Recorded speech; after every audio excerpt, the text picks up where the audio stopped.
Thank you for doing this. I know today was a busy day at the office.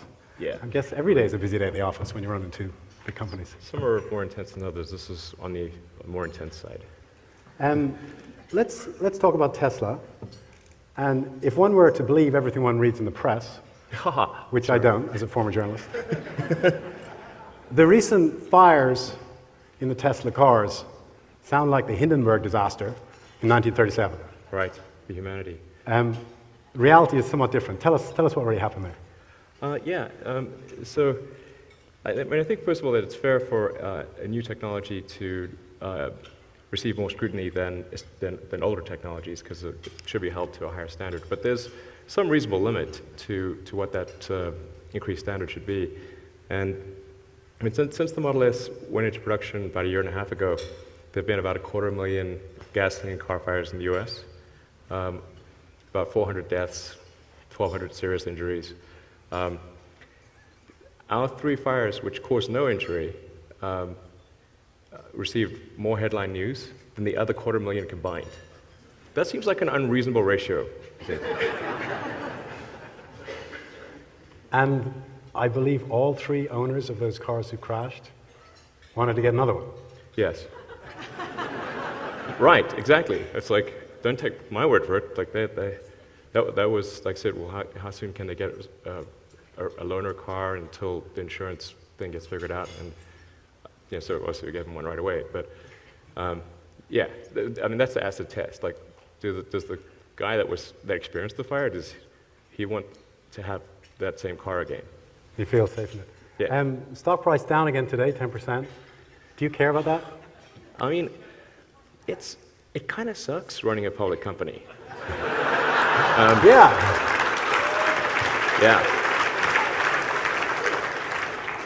I mean, the stock goes through these huge gyrations, for like seemingly arbitrary reasons. And then I'm asked to explain why it changed. I'm like, I have no idea. It should be pointed out it's up 300% on the year. Yeah, right. I mean, on balance, that's still good. But I mean, when the stock price was way higher and people asked me what I think of the valuation, I said, well, I think it's probably more than we have a right to deserve. We'll try to get there in the long term, and I think we will, and probably exceed it. But I would not try to justify that a company with a little over $2 billion of revenue should be worth $22 billion in market cap. That does seem pretty high to me. It's like, yeah. And it's fair to say you wouldn't be there without government subsidy. Well, I think it would have taken longer. So there's a slight misperception about the history of Tesla, which is that the government funding was pivotal. It was an accelerant, but it was not pivotal. The really pivotal point was an investment from Daimler in 2009, early 2009, when there was, I basically spent all the money I had, and we had one company that was willing to invest, or one entity that was willing to invest, period, and that was Daimler. And if they hadn't come in with that investment, we would definitely be dead. Fortunately, dead, bankrupt, finished. Yeah, gone. Fortunately, they did, and we've done a number of vehicle programs with Daimler. There's the Mercedes B-Class, which is not currently produced in the US, but it's very popular in Europe and other parts of the world. Will be coming to the US, and that'll have a Tesla battery pack and powertrain. It'll be the largest electric vehicle program in Daimler history. So got a great relationship. They've been a great supporter. How about self-drive version of Tesla? I do think that's an important technology, although the difficulty increases exponentially to get to fully self-driving, to cover all the corner cases. So I think we can get to maybe 90% of miles driven being autopilot, as we call it, because we're using the sort of aircraft analogy.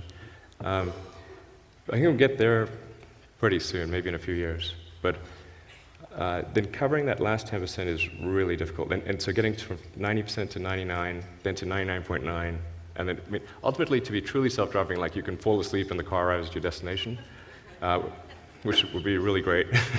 Some people do already, by the way. Yeah, exactly. They died. Yeah. That's good. I think you probably need like 6 nines of reliability. Like the standard would be actually way higher than the safety of a person, or probably by a factor of 10 or 100. In order for people to be comfortable, or otherwise, well, like this fire thing.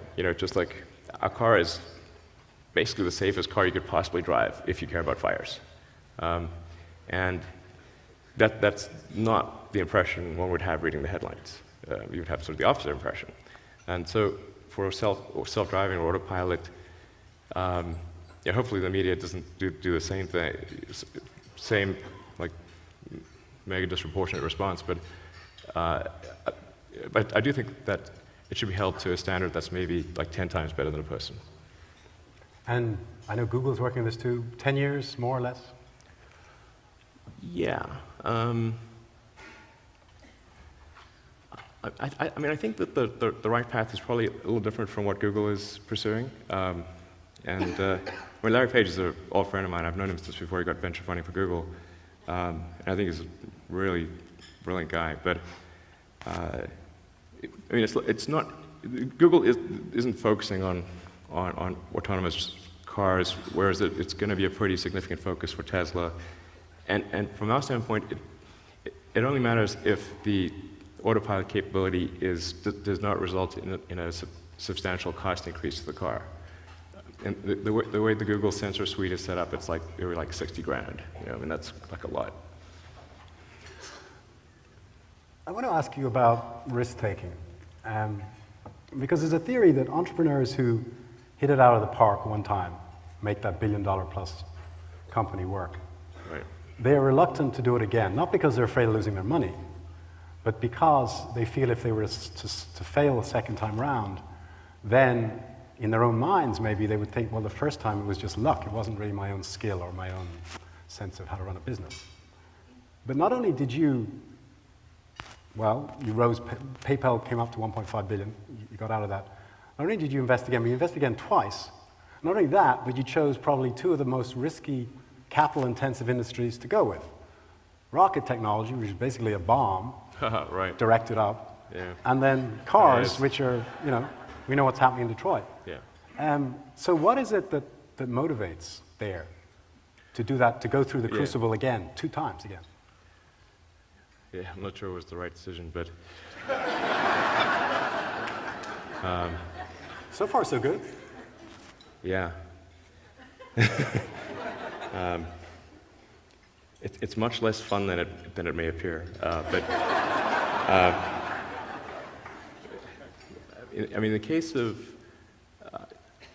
what I thought I would do was start and run SpaceX, and then create an electric car company with a few other people. Just like apply 20% of my time and work on the product design. Because my main thing is engineering and design. So that was an illusion. And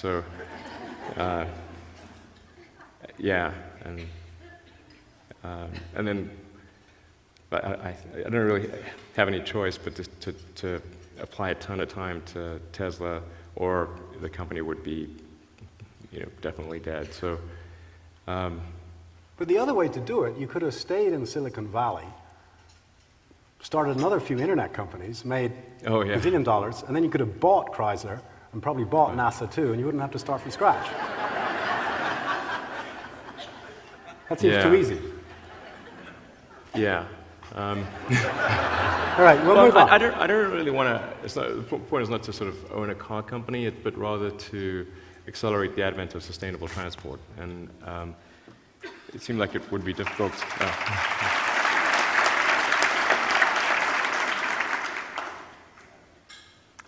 Let's talk about SpaceX. SpaceX, you have said you started with the specific intention of getting to Mars. Well, the origin of SpaceX was actually not. My interest in space, my initial thought in space was that it wasn't possible to create a company, and I mistakenly thought that the reason that we'd not sent people to Mars was because we'd lost the will to explore or something, or like maybe that, and I thought, well, maybe that needs to be reignited, and so I came up with this idea to do basically a philanthropic mission to Mars with a 100% probability of losing all the money, in order to reignite interest in that goal. But after a while, I realized that was a mistake. I mean, particularly the United States is a nation of explorers. Came here from other parts of the world. I think more than any other country is a distillation of the human spirit of exploration. There's no lack of will. But people need to believe that there's a way, that in a way that's feasible and that it's not going to bankrupt the country, and their living standard won't be materially affected. And then I think they're super keen on that goal. Now, as you look out, whatever we're talking, 10, 15, 20 years to get to Mars, it's not just rocket technology, and you've talked about reusable rocket technology, it's also how you shield people from radiation. It's a 10, 12-month trip. What you do when they arrive. How are they going to live there? Is that something that you want to work on too, or will you partner with other companies? How do you see that playing out over the next decade? Well, I actually think the technology required to live on Mars is not particularly difficult. But getting there is really difficult. I mean, it's like hundreds of millions of miles. To get to Death Valley. Yeah, exactly. To get to a place that kind of looks like Arizona,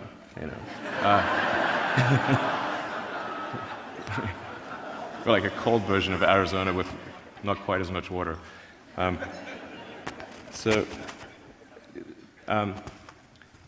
mean, at least that's my guess is I think if we can get there, the technology required to live there is not a really big challenge. I mean, Mars has some advantages. It's quite sort of Earth-like in some ways. It's got a rotational period of 24.5 hours, by far the closest of any other planet.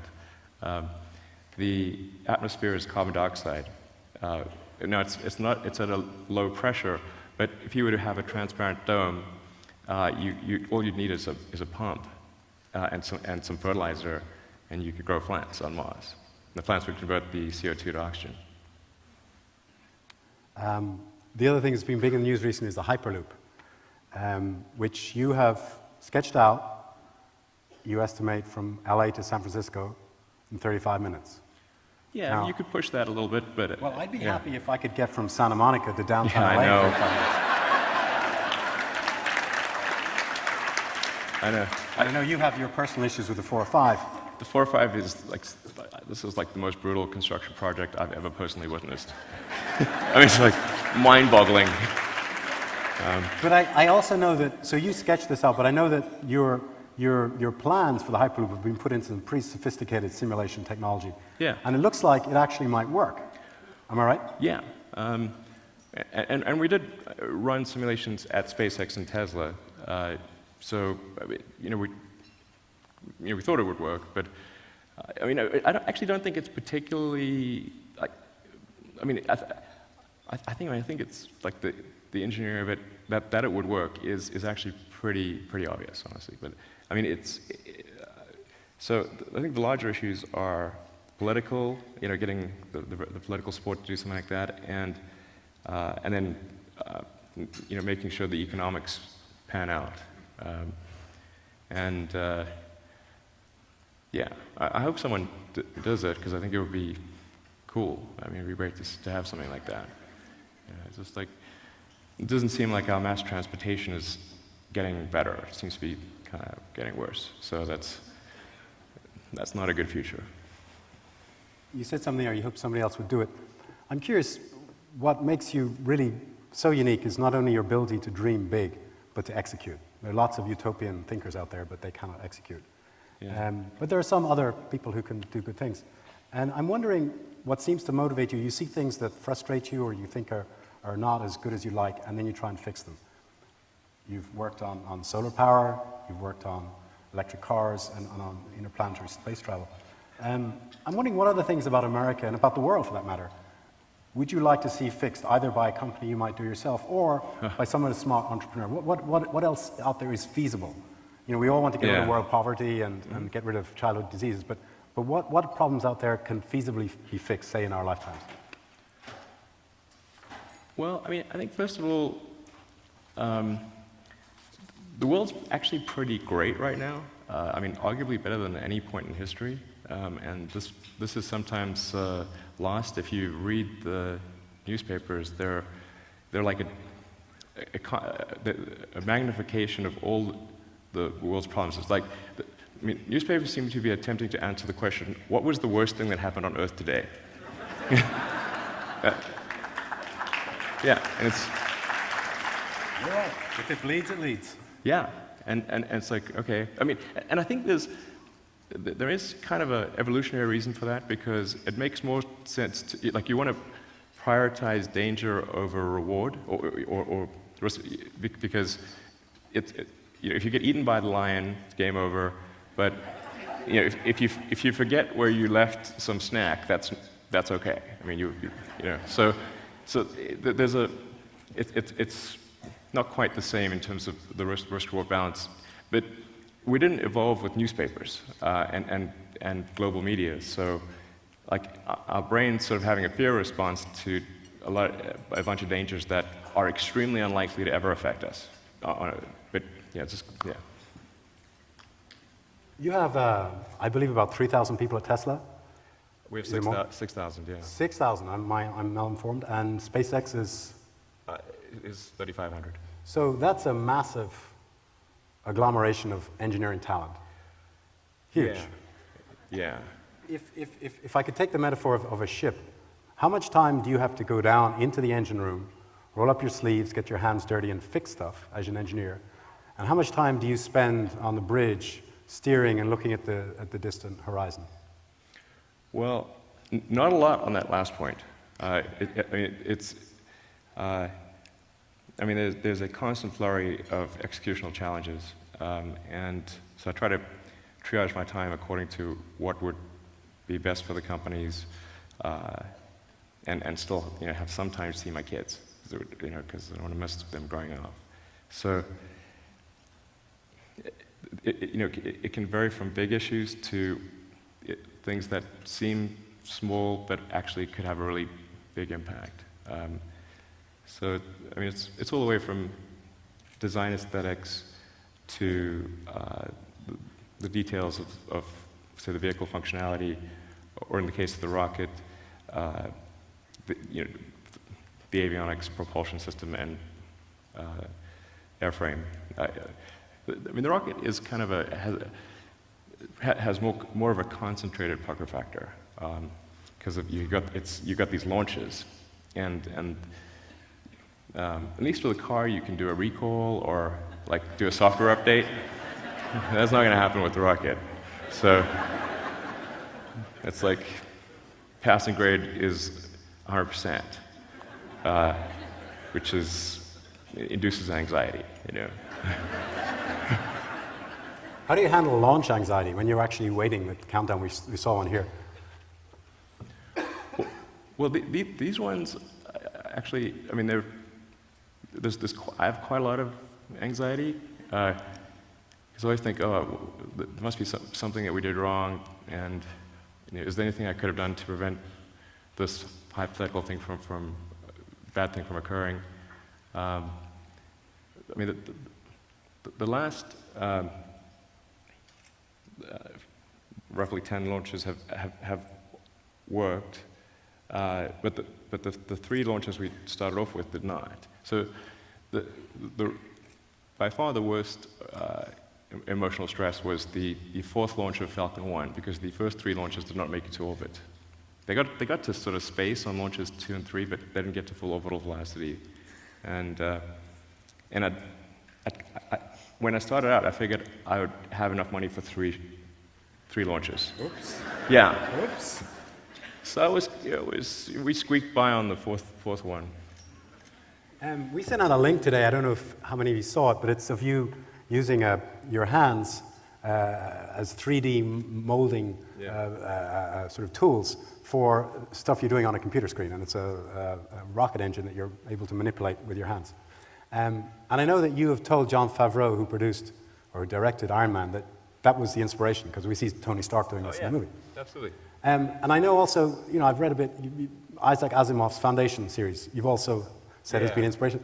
So I'm wondering, I'm a big fan of Asimov, actually. when you're on the cutting edge of technology today, in the fields that you're in, do you feel you've almost got one foot in science fiction? Is that, do you have to be that far ahead? Well, you have to imagine an outcome in order to head in that direction. And science fiction explores a lot of different ideas, so it can be helpful as a source of inspiration.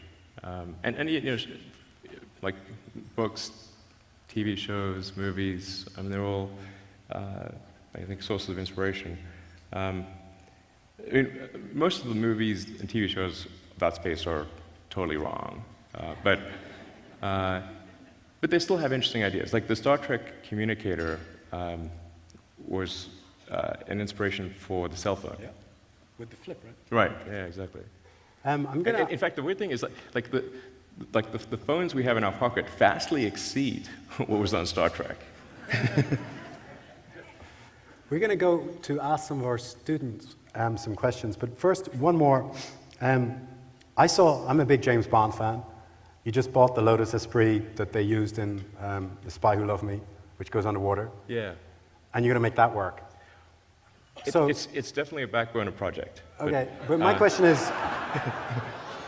when do we get to see a functioning version of the Millennium Falcon? That's a tricky one, because it's not actually the right shape. Uh-oh. Note to George Lucas. Yeah. I mean, the Falcon 9, our Falcon rocket was named after the Millennium Falcon, even though it looks nothing like it.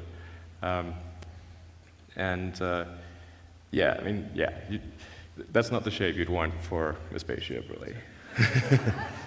Okay, so if we can swing the camera to our student tables, can we get a couple of questions from there, and then I'll go to the written questions from the rest of the audience. So here we go. Good evening, sir. My name's Ariel Jaimes. I'm from Vaughan Next Century. Referring to Merlin 9, does SpaceX have a working prototype, and when will it be ready to launch? Merlin is the name of our engine. And the Falcon 9 is the name of the rocket. And we've done several launches of Falcon 9, and an important milestone happened a few months ago, which was the launch of the next generation Falcon 9, which is designed to be able to return and land at the launch pad. We came close on the initial mission, but didn't quite get there. We need to make a few corrections, but I think we've got a good chance of getting there next year. Okay, let's go for another one there. Hi, I'm Kennedy Green from Harvard Westlake. So I've seen you speak at a TED Talk, and I remember you spoke pretty emphatically about the success of your innovations and how you kind of take a physics approach, where you take the idea and boil it down to its basics, and from there start to build up. So can you talk about an example where you use that process? Well, I think, an important thing in innovation or trying to create new things is to try really hard to do that, which may sound incredibly obvious, but that's what I find is most often what people don't do. They actually didn't try super hard to come up with something new. And it is helpful to have cross-pollination of industries. I mean, it's been quite difficult to run SpaceX and Tesla, but there has been good ideas. Since I got both in my mind space, there's good ideas going back and forth. For example, on the car, with respect to the car, the Model S is the only all-aluminum body and chassis car made in North America, and very few cars are all aluminum. In the aerospace industry, that's the default. So it seemed like obviously the right move in order to minimize the non-battery pack mass of the car. So in order to offset a fairly heavy battery pack, we had to make the rest of the car light, but still achieve a 5-star safety rating. I don't think it would have been possible to do that if we had used steel, which is the traditional method. And what's helped SpaceX has been that the car industry is really good at making complicated objects at a low cost. I mean, it's actually quite incredible that one can buy a decent car for $20,000. I mean, all the stuff that's in that car is, I mean, it's nutty how much stuff is in a car. At SpaceX, I hired a bunch of people from the auto industry to run manufacturing, which has worked out reasonably well. Let's take 2 more student questions, please, and then we'll come to the other written ones. Hello, I'm Natalie Watson from Marlborough School, and we have a sort of 2-part question that builds. So, why do you think Tesla succeeded whereas other companies, car companies, have failed in their methods of electric cars? And is the location in Silicon Valley an important part of this? Yeah, I think being in Silicon Valley is pretty important because what's really critical with electric cars is electrical engineering, software, and electronics. And Silicon Valley has the best concentration of talent in those areas in the world. And yeah. So, sorry, what was the first part of the question? Why did you succeed? Oh, why do we succeed? Oh, yeah, all right. I'm sorry, what was your question? Oh, the first right. part, okay. Why do you think Tesla succeeded whereas other car companies failed in their methods of electric cars? Like, why do you think Tesla is the leader in this idea? Well, I mean, there haven't been that many car company startups. I mean, there was sort of Fisker and Coda, and then a few smaller ones, and then the rest has sort of been some fairly small-scale efforts by the big companies. I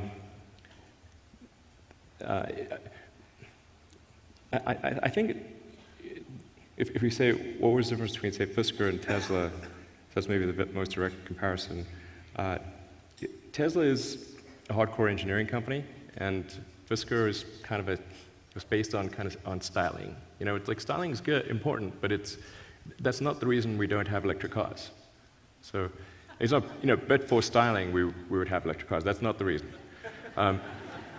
So in the case of Fisker, they made a car that a lot of people think looked really good, but didn't work properly. So then people don't want to buy the car. That's like a pretty reasonable thing, I think. Yeah. I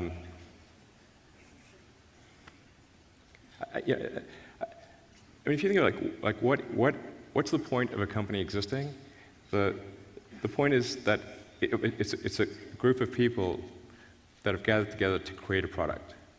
If the product is good, the company should exist, and if it is not good, the company should not exist. That seems like fundamental to the nature of companies. So clearly then one should focus on making the absolute best product you can, otherwise you reduce the probability of success. But a lot of companies focus on things that aren't really to do with the product, as though a company has any basis for existing apart from doing useful things. That's kind of strange. Let's take one more student question, please. Good evening, sir. My name is Eric Pelayo from Vaughan Next Century. And regarding the proposed Mars expedition, how exactly do you plan on making it cost efficient? Sure. Well, no, that is indeed a tricky problem. Um, I mean, I feel reasonably possible that that success is at least one of the possible outcomes. Um, it-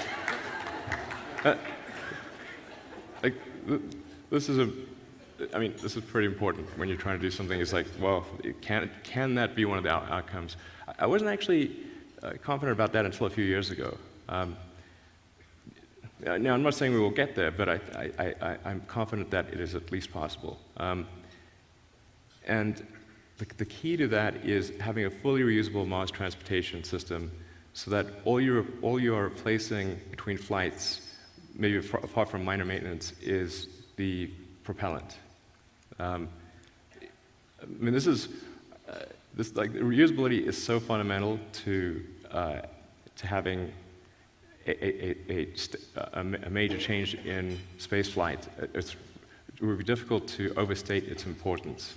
But I mean, I think with analogy to other modes of transport, you can imagine that if airplanes could only be used once, very few people would fly, because it would be super crazy expensive.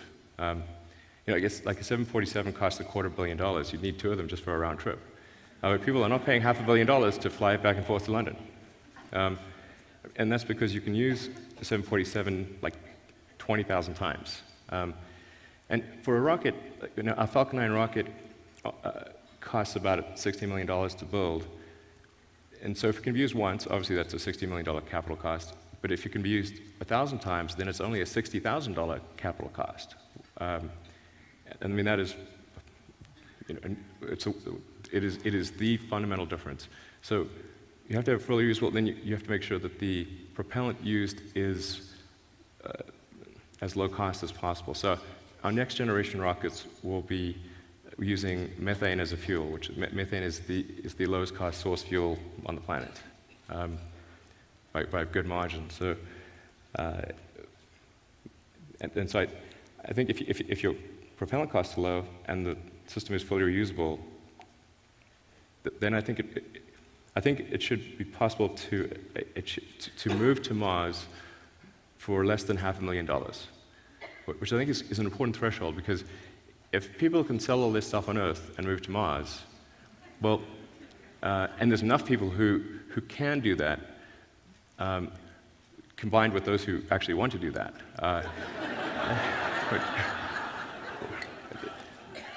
then that's the fundamental thing needed to have a growing colony on Mars. I mean, kind of like the way that the U.S. was, like the early English colonies in America. When it became affordable for people to sell all their stuff in England and move to America, it grew really fast. In the absence of that, it would just require humongous amounts of government support, and I think probably wouldn't result in a self-sustaining civilization. So the economics of it are extremely fundamental. No, thanks. Yeah. Okay, I'm going to go to some questions that we got from the floor. And the first one I want to ask is, what do you think is the next battery technology after lithium-ion? I guess lithium-ion has sort of reached its ceiling, more or less, or no?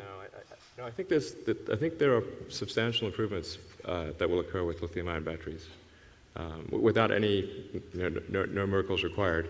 The thing with lithium-ion technology in terms of the cost and energy density is that the sort of average improvement per year is about 8%, which isn't that noticeable on a one-year basis, but compound interest is a very powerful force.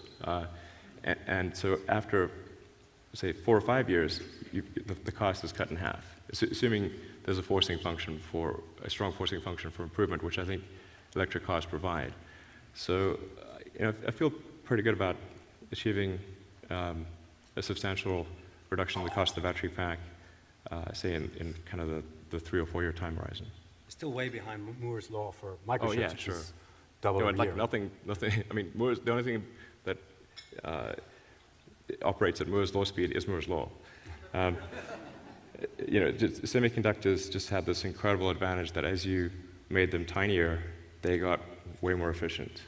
For something with that's a large, like a macro structure, like a battery pack, you just don't have, or really almost anything. Essentially, in fact, anything except microprocessors and memory that does not improve at that pace. Another question here, it's about medical technology. Is there a medical application or technology that you would like to change or see somebody else work on? Well, medical technology, well, I think the thing that would sort of most profoundly affect people would be to be able to recode genetics, which is obviously a dodgy situation. But that's the thing. We're close to saturation on lifespan. I mean, it's sort of pretty much leveled out. And so even if you solve, say, any one particular disease, you maybe slightly improve life expectancy, but not a lot. It's just like you kind of have a genetic programming in any given species for a certain lifespan. Like you cannot make a fruit fly live for 10 years, no matter what you do. I mean, no amount of healthy living vitamins or anything. It's like, so. Kurzweil's fruit flies live for 20 years. that would be a truly astounding achievement. But yeah, so I mean, it's a really tricky subject. It's fraught with all sorts of moral issues. But that's the thing that would most affect people's lives. But it certainly is a double-edged sword. So. Here's another question from a Tesla owner. Why is there no coat hook in the back? Yeah. He or she says, you can design a rocket, but you forgot the coat hooks? Well, I didn't actually forget it. I intentionally didn't like it, so I didn't put it there. The aesthetics of it really bothered me, but and I know, obviously some people disagree with that decision, but I think we might have a retroactive fix for that if somebody has the panoramic roof, which is to basically have a hook on the bow section in the middle of the roof, and then your coat could hang down in the second row passenger footwell, which is actually slightly better than having a coat hook that's stuck on the side of the car. So I think we'll probably do that. Yeah. Wherever that question came from, hold on. It's not the first time I've heard that question. I'm sure. Is there a future in hydrogen-fueled engines? Yeah, actually, I'll mention one little anecdote, which is in the beginning of Model S production, I also didn't have reading lights in the second row because, I thought people were really going towards e-books, Kindle and iPad and that kind of thing. It's like, so they have their own light. They don't need like an actual light in the back. Then I was driving with one of my kids, and he was trying to read his book. Daddy. Yeah, I mean, he said, "This is the stupidest car in the world."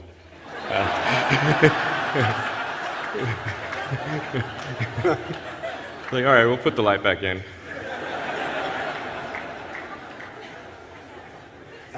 Hydrogen-fueled engines, they have a future? I don't think so. Hydrogen is a very difficult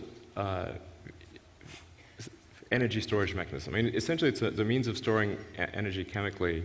But there are way better. If you want to do that, there are way better materials than hydrogen. Like I'd go with methane or propane way before hydrogen. In fact, the way that they make the hydrogen is by taking methane and chopping the carbon atom off.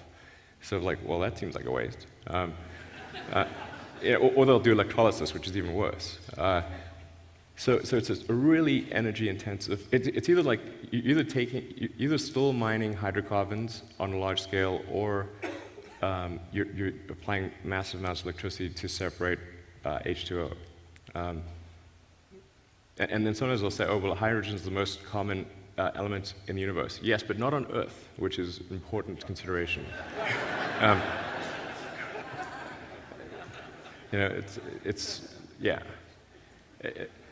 It's one of those things that sort of always sounds like, it's one of those things like, it's the future and it always will be. Like. And then there's the Hindenburg issue. Yeah, I mean, in the case of the Hindenburg, my understanding is that the main issue was the paint on the outer surface as opposed to the hydrogen itself. But hydrogen does combust extremely well. Hydrogen has there's a good argument for hydrogen as a fuel in the upper stage of a rocket. Say Saturn V in the second and third stages had hydrogen. And particularly for the upper stage of a rocket where you're not volumetrically constrained. Or rather, you're mass constrained rather than volumetrically constrained. Hydrogen is good if you care about mass and terrible if you care about volume. And it's also horrible from a handling standpoint, because it's a really tiny molecule and it goes all over the place. You look at Apple after Steve Jobs and Microsoft after Bill Gates struggle to keep up the momentum. I wonder, have you thought about the future of your companies, Tesla and SpaceX? I know you've talked about giving away a lot of your money, but then I know you've had some other thoughts about that, and you've looked at Ford and wondered if you want to give. I mean, where are you at on that succession issue now? Well, I don't know if, like, I'm not sure about the whole sort of family dynasty from a wealth standpoint thing. I mean, that seems to often work out worse than if the kid wasn't given a huge sum of money. I mean, unless they've actually demonstrated a high ability to be a good steward of capital, then it's not going to work out, I think, to give them a huge sum of money. Now that said, I mean, I'm wavering a little bit on that because if you look at the example of Ford and GM, like GM went bankrupt, Ford did not. Ford had the Ford family as a stabilizing influence. So there could be some merit to having a family stabilizing influence, but maybe not necessarily complete control. We're going to end with two questions on the Hyperloop, which has clearly aroused a lot of emotion in Los Angeles. One is from UCLA Anderson. I know that Gene Block is here, who runs UCLA. But they want to know, how do you envision the Hyperloop as an open source project to be run in traditional enterprise fashion, which would make profits? Does that make sense? Yeah, I guess I think it's going to be quite difficult for someone to execute the Hyperloop, and the thing that will really matter is how good is that company at executing, as opposed to the basic sort of ideas of the system. So I don't think a company has to worry too much about creating value if they're really good at execution. I think probably the best example of open source is Linux, and there's lots of companies that are quite valuable, even though Linux is open source. And the follow-up to that is from somebody else who wants to know, when will the Hyperloop potentially be ready, and can we get to Australia? That would be, I would not recommend it for going to Australia, because Australia is really far. So, where something like a Hyperloop would work best is for distances that are maybe about 500 miles, but probably not more than 1,000. And that's because if you compare it to, say, an alternative being supersonic air transport, in order to go really fast with a plane, you have to climb pretty high, because the atmosphere just looks like molasses when you're going fast. So for distances certainly under 500 miles, you spend all your time just ascending and descending, and you don't really get an opportunity to spend time at cruise. So something like a Hyperloop can compete really well in that arena, because you instantly, or almost instantly, enter a low-pressure environment. And so the tube contains a low pressure environment that's, like the cruising altitude of, well, it's like very high altitude atmosphere, basically. And so you don't have to spend any time ascending or descending. So there's no way it would be, well, extremely difficult for a plane to be faster than a Hyperloop for distances under 500 miles, because of that ascent-descent thing. However, once you get to long distances, then the cost of the tube starts to become a big factor. And so then I'd say it's probably the right move is to go to supersonic transport, because then you're spending a large percentage of your time at cruise. And you could probably get there faster with a supersonic aircraft. Interesting. So no kangaroos in the Hyperloop. I know you have an insane schedule. I know that you have to go from here back to your office tonight. Yeah, I apologize for not being at my best. It's been like working most of last night. So. We are deeply grateful you came. You gave us some time. Thank you so much. Thank you so much for being down. Right. Thanks. You're done. I'll get you up on my phone.